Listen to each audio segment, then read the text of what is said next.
ستوكهولم سيندروم هو عارض نفسي بيتقال على الإنسان لما بيتعاطف مع الشخص اللي بيسيء إليه أو بيضطهده. سموه كده علشان سنة 73 حاول حرامية سرقة بنك في ستوكهولم واحتجزوا رهائن لمدة 6 أيام.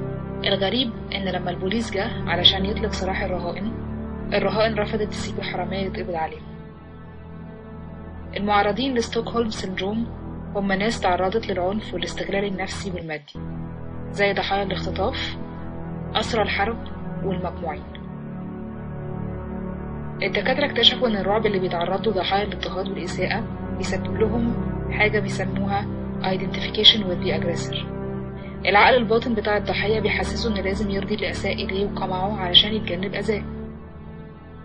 بالتالي العقل الواعي للضحية بيبدأ يتعاطف مع الجناه وبيحاول يرضيهم، والأغرب من كده إنه بيرتبط بيهم عاطفيا. النتيجة إن الإنسان ده بيرفض وبيقاوم أي حاجة أو حد يحاول يطلعه من اللي هو فيه خوفا من العواقب، وبيكون مؤمن تماما إن الشر اللي يعرفه أحسن من الخير اللي ما يعرفوش. في النهاية أعراض ستوكهولم سيندروم هي وسيلة للخروج من ضغط نفسي رهيب، لكنها للأسف بتتم بالتأقلم معاه.